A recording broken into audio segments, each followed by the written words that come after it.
Hey, it's Lee for On Your Marks Wrestling, and I'm here with a very late review of Raw from last week. The new Raw is just starting now. This is for June 11th, 2018. I'm going to go through these as quickly as I possibly can. It is boiling hot in my living room, but I've committed to doing these, and I did write out a bunch of notes over the span of the week. It was a very, very busy week. This week's also going to be very busy, but, I've committed to this. I don't like leaving some weeks out, so we'll go through them as quickly as possible. There's 8 Money in the Bank competitors, each standing on a ladder. I hate that. It is so dumb. I get that it's a cool visual, but it's just really, really dumb. Why wouldn't you just shove all the ladders over and beat your opponents ahead of time? It just makes no sense. Angle comes out, then Constable Corbin comes out with his new haircut, which is good. He was holding on to a good thing, but the hair was gone. So now he's shaved head, looking clean, looking good. There's really nothing of value said. It is kind of a lame segment. We get a match for the women who are going to be in the match. It's Sasha versus Natalya versus Ember Moon versus Alexa Bliss. It's fairly boring to start, I thought, but then Sasha Banks tries to basically do a tope con hilo over the corner and kind of hooks her foot and doesn't quite make it that far. Almost kills herself. It was kind of bad. Then Moon hits one of her suicide dives. She has the best suicide dive maybe in wrestling. Hits Banks really hard into the barricade. Bliss is throwing huge forearms for a tiny little person. Looks very believable. There's a kind of Tower of Doom spot where not everybody falls. It leaves Bliss on top. She tries to hit Twisted Bliss on Banks, but Banks gets her knees up. There's a Banks statement attempt by Banks. Then Natalya tries her, a sharpshooter at one point. Moon hits Natalya with an Eclipse, but Bliss tries to steal the pin. She doesn't manage to do it, and then Bliss eventually taps out to the sharpshooter, so Natalya actually wins the match. We have a backstage segment where Kevin Owens offers Finn Balor some olives. Says it's kind of the equivalent of an olive branch, and he suggests that it's an every man versus monster. So basically, he's kind of conspiring to beat Braun Strowman.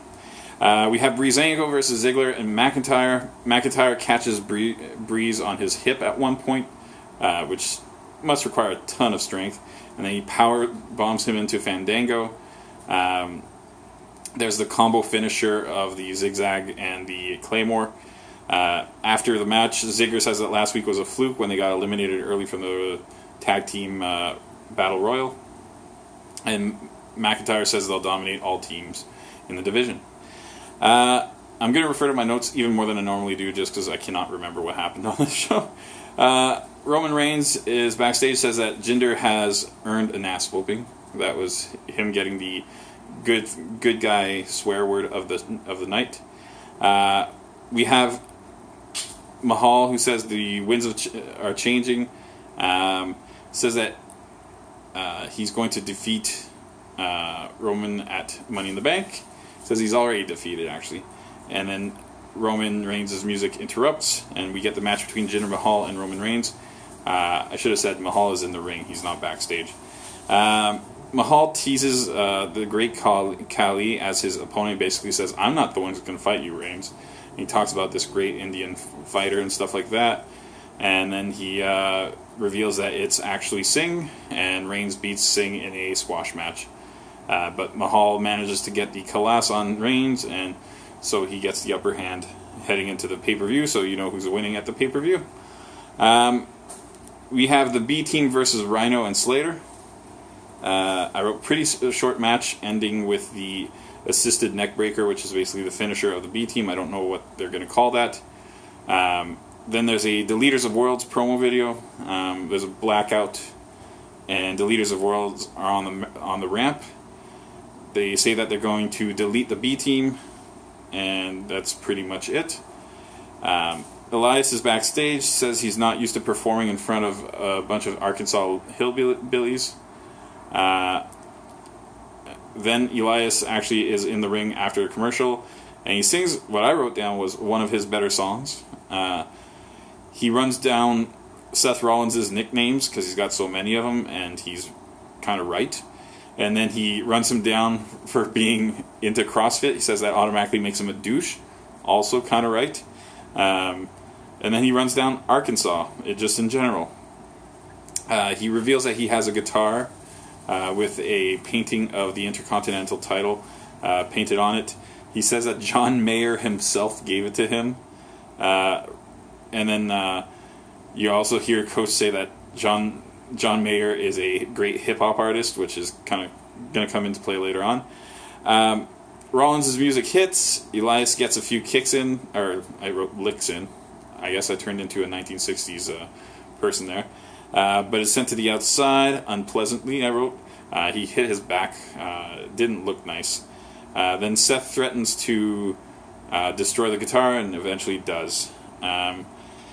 Kevin Owens is backstage. He approaches a mirror-gazing Bobby Roode, who's checking himself out. Also about teaming up versus Braun Strowman. Roode has to listen to him a little bit because he got beaten up last week.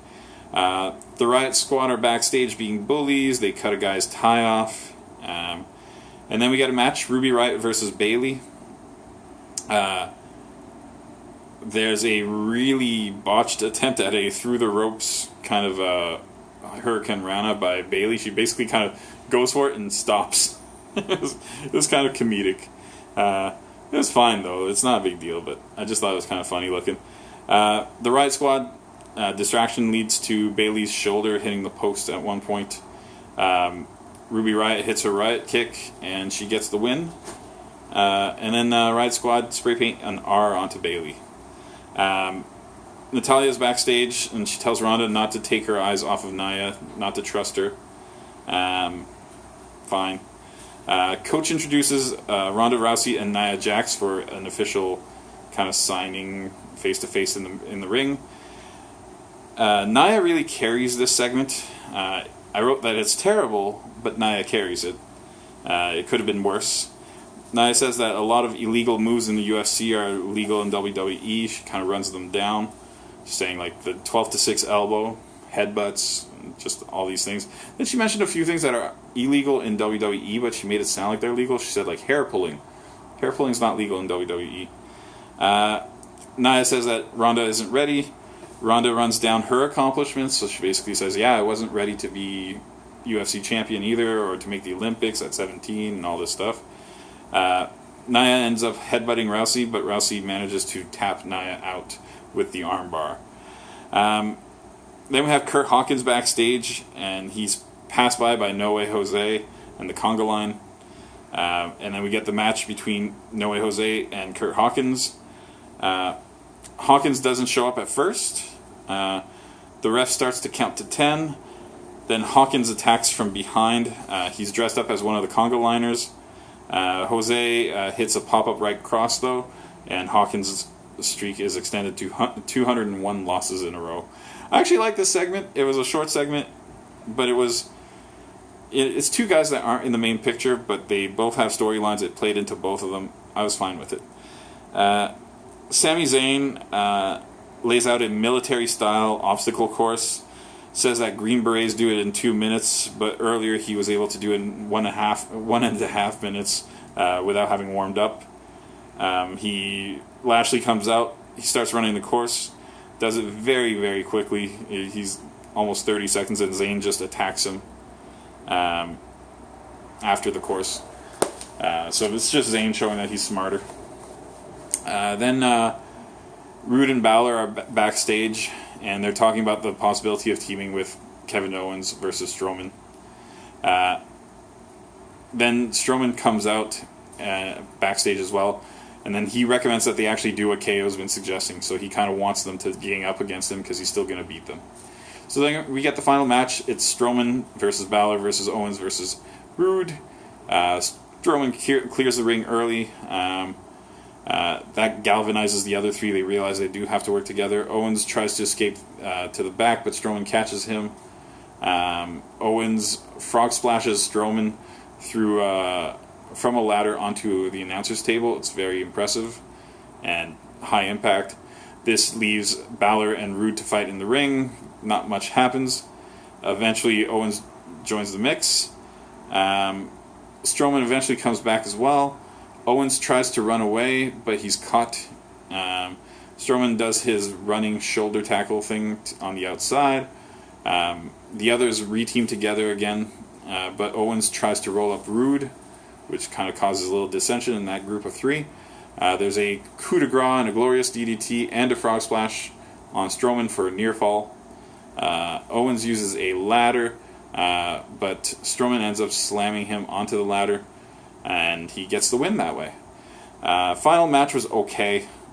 Overall, this show was, to say okay would be a little strong. I thought there were a couple little segments I liked, but they were kind of forgettable segments. I hated that opening. I hate the standing on the ladder thing.